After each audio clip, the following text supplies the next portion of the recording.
Hi అండి, welcome back to Rupi's kitchen అండి. Welcome back to Rupi's kitchen. ఈరోజు మన కిచెన్లో గోధుమ రవ్వతో హల్వా.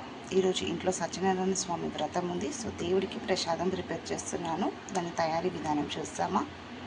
ముందుగా ఒక ప్యాన్లో ఒక 3 టేబుల్ స్పూన్ ఆఫ్ ఆవు నెయ్యి వేసేసుకొని డ్రై ఫ్రూట్స్ ఫ్రై చేసేసుకోవాలి. కాజు అండ్ కిస్మిస్.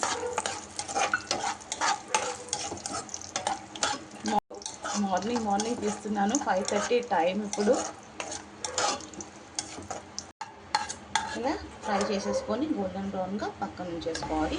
అదే ప్యాన్లో 1 కప్ ఆఫ్ గోధుమ రవ్వ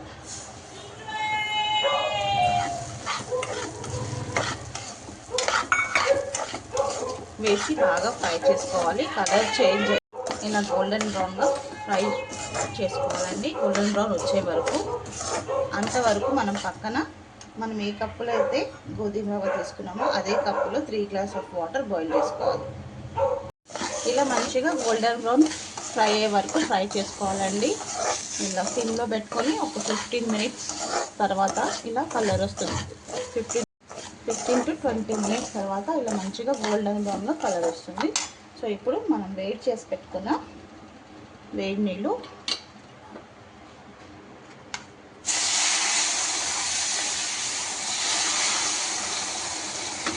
ఇలా కొంచెంగా వేస్తూ కలిపేసుకోవాలి.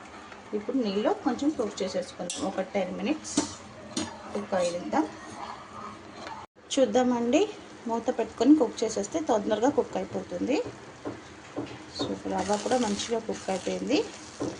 ఇప్పుడు నేను ఏ కప్పులో అయితే రవ్వని కొలిచానో అదే కప్పులో షుగర్ 1.5 కప్పు.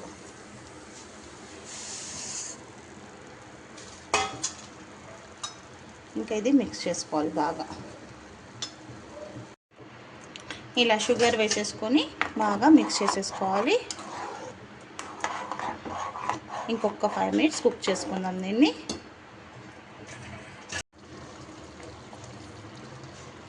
ఇప్పుడు ఇలా షుగరు రవ్వ మంచిగా కుక్ అయిపోయిందండి. ఇప్పుడు దీంట్లో కొంచెం పచ్చికర్పూరం, దేవుడికి కాబట్టి పచ్చికర్పూరం వేస్తే చాలా మంచిగా ఉంటుంది టేస్ట్. ప్రసాదంకి పచ్చికర్పూరం వేస్తే చాలా మంచిగా. ఒక 1 pinch ఆఫ్ తీసుకొని ఇలా వేసేసుకోవాలి. దీంట్లోనే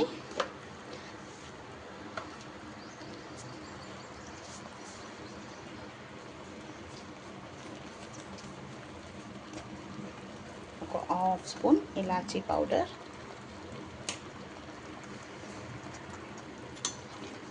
వేసి మంచిగా మిక్స్ చేసేసుకోవాలి.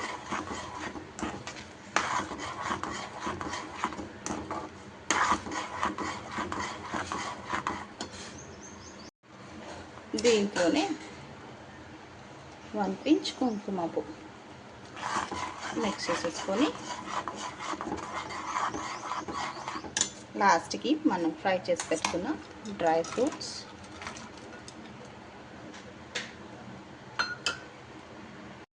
వేసుకొని మిక్స్ చేసేసుకొని 3 స్పూన్స్ ఆఫ్ ఘీ, ఆవు నెయ్యి వేసేసి మంచిగా మిక్స్ చేసేసుకోవాలి. ఇంకా అయిపోయింది మనకి ప్రసాదం. గ్యాస్ ఆఫ్ చేసేస్తున్నాం. అయిపోయిందండి గోధుమ రవ్వ హల్వా దేవుడికి ప్రసాదం. సో అలాగే దేవుడికి పంచామృతం కూడా రెడీ చేసేసుకున్నాను.